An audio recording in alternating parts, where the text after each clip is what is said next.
தடை என்பது உலகத்தில் எல்லா மூலைகளிலும் மிகப்பெரிய ஒரு பிரச்சனையை ஏற்படுத்தியுள்ளது. இதை தொடர்ந்து புதிதாக இதில் வல்னரபிலிட்டிஸ்னு சொல்லக்கூடிய பிரச்சனைகள் இதில் அஃபெக்ட் ஆன பெருவாரியான நிறுவனங்கள் சொல்லியிருக்கின்றன. மைக்ரோசாஃப்ட் இன்னும் முழுவதுமாக இதை விசாரித்து இதற்கான அனைவருக்கும் வணக்கம். நான் உங்கள் ரமேஷ் சேதுராமன். இன்று மிகப்பெரிய பேசுபொருளாக இருப்பது மைக்ரோசாஃப்ட் நிறுவனம், அதன் கிளவுட் சேவை, அதில் ஏற்பட்டுள்ள உலகளாவிய தடங்கள், மேஜர் டிஸ்ரப்ஷன், அதற்கான காரணம், அதேபோல் அது எப்படி சரி செய்யப்படும், வரும் காலங்களில் அது செய்யாமல் தவிர்ப்பது எப்படி போன்ற விஷயங்கள். இதில் முக்கியமான விஷயம் என்னவென்றால், பல தசாப்தங்களாக கூகுளின் ஜிமெயில் போன்ற சேவைகளை நாம் பயன்படுத்தி வருகிறோம். அதை ப்ரௌசர் என்னும் அப்ளிகேஷன் வாயிலாக நாம் பயன்படுத்தி வருகிறோம்.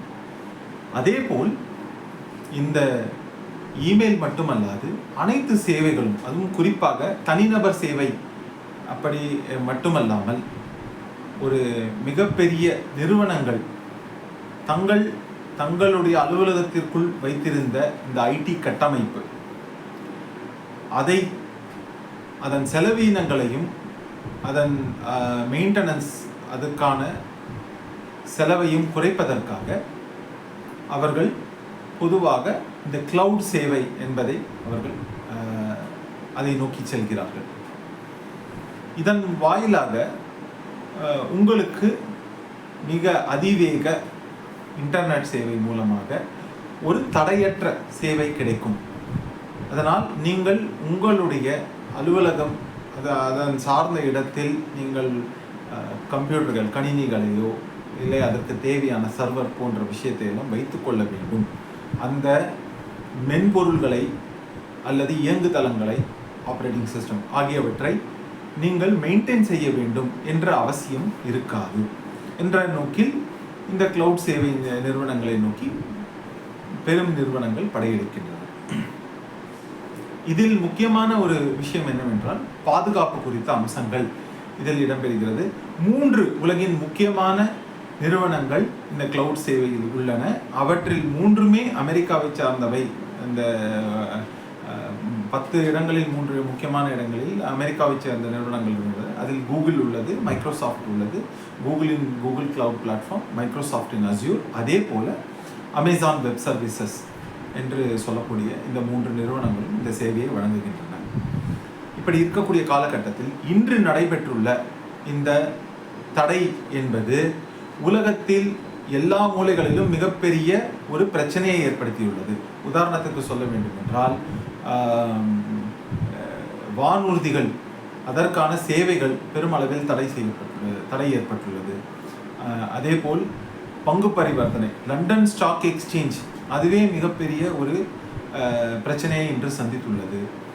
3வதாக உங்களது முக்கியமான மற்ற சேவைகள் எவையெல்லாம் இந்த மைக்ரோசாஃப்ட் அஸ்யூர் என்று சொல்லக்கூடிய இந்த கிளவுட் சேவையை பயன்படுத்துகின்றனவோ அவையெல்லாம் மிகப்பெரிய பிரச்சனையை சந்தித்துள்ளன. காரணம் என்னவெனில், கடந்த காலங்களில் டேட்டா என்பதும் நமது சிஸ்டம் உள்ளுக்குள்ளேயே இருக்கும். அதே போல் இந்த தரவுகளை தாண்டி உங்களுடைய அப்ளிகேஷன் என்று சொல்லக்கூடிய மென்பொருள், இதுவும் உங்களுடைய கணிப்பொறியிலேயே இருக்கும். இப்படியாக செய்யக்கூடிய விஷயங்களை தாண்டி இன்று டேட்டாவும் சரி, அப்ளிகேஷன் என்று சொல்லக்கூடிய இந்த இரண்டுமே உங்களுக்கு கிளவுட் அப்படின்னு சொல்லக்கூடிய இந்த இயங்குதளத்தில் உள்ளது அப்படிங்கிறத பார்க்கணும். ஒருவேளை அதில் நீங்கள் அதை ஆக்சஸ் செய்ய வேண்டும் என்று நினைத்தால் அதற்குள் செல்வதற்கு உங்களுக்கு பாதுகாப்பு வளையங்கள் ஏற்படுத்தப்பட்டு உள்ளது. அது உங்களது யூசர் ஐடி, பாஸ்வேர்ட் ஆகிய 2 மட்டும் வைத்து மட்டுமல்லாமல் இதை எங்கிருந்து வருகிறது, இதில் எத்தனை தகவல்களை, எவ்வளவு தகவல்களை இதிலிருந்து பரிமாறுவதற்கான முயற்சிகள் மேற்கொள்ளப்படுகிறது, இது சரியாக உள்ளதா, தினமும் ஒரு குறிப்பிட்ட ஐபி அட்ரஸ் என்று சொல்லக்கூடிய முகவரி, ஐபி முகவரியிலிருந்து வருகிறது, இது மாறியுள்ளதா, இது என்ன காரணத்தினால் மாறியுள்ளது போன்ற விஷயங்களை எல்லாம் சரிபார்ப்பதற்காக Cloudflare என்ற பாதுகாப்பு அம்சத்தை இவர்கள் இங்கே நிறுவியுள்ளனர். இதை தொடர்ந்து புதிதாக இதில் வல்னரபிலிட்டிஸ்னு சொல்லக்கூடிய பிரச்சனைகள் ஆகியவற்றை இவர்கள் கண்டுபிடித்து அதற்கான தீர்வாக புதிய கோடு என்று சொல்லக்கூடிய அந்த விஷயங்களை அதில் புகுத்துவார்கள். இப்படியாக இந்த அப்கிரேட் என்று செய்யும்போது அதில் பல பிரச்சனைகள் இந்த முறை ஏற்பட்டுள்ளது என்று இதில் அஃபெக்ட் ஆன பெருவாரியான நிறுவனங்கள் சொல்லியிருக்கின்றன. மைக்ரோசாஃப்ட் இன்னும் முழுவதுமாக இதை விசாரித்து இதற்கான பின்புலம் காரணம் என்ன என்பதை தெளிவாக விளக்கவில்லை.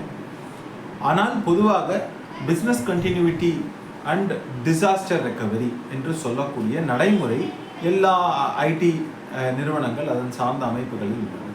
ஆனால் அந்த மாதிரியான ஒரு நிலைமையோ வெர்ஷன் ரோல்பேக் என்று சொல்லக்கூடிய ஒருவேளை நீங்கள் புதிதாக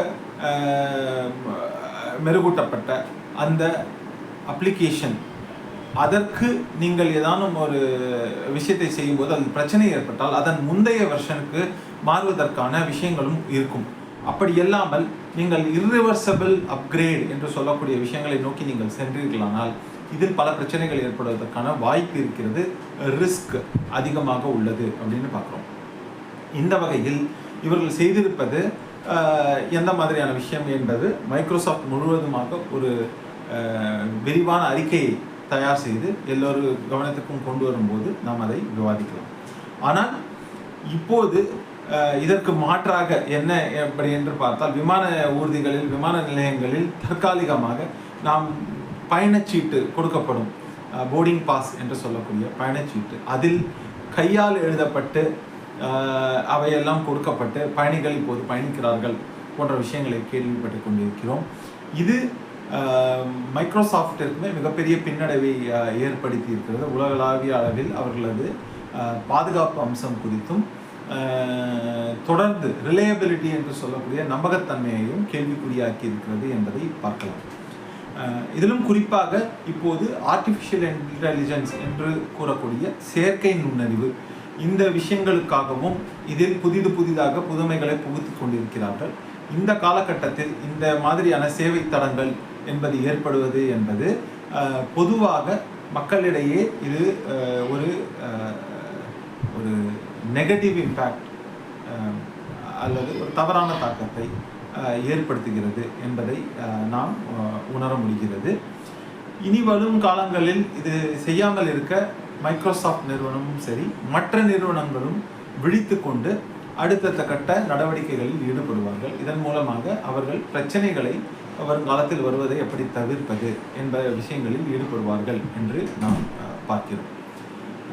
இறுதியாக இந்த ஒரு நாள் சில மணிகள் மட்டுமே நடைபெற்ற இந்த தடங்களால் more than $1 billion என்று சொல்லக்கூடிய அளவிற்கு மிகப்பெரிய பொருளாதார தாக்கம் இதில் உள்ளது.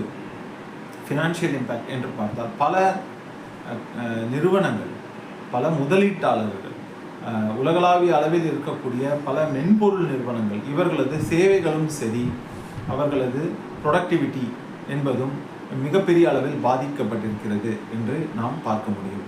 மொத்தத்தில் இது வருங்காலங்களில் நடக்காமல் இருப்பதற்கான பணிகளை இந்த நிறுவனங்கள் செய்வார்கள் என்று நம்புகிறோம். நன்றி, வணக்கம். செய்திகளை உடனுக்குடன் தெரிந்து கொள்ள உடனே சப்ஸ்கிரைப் பண்ணுங்க.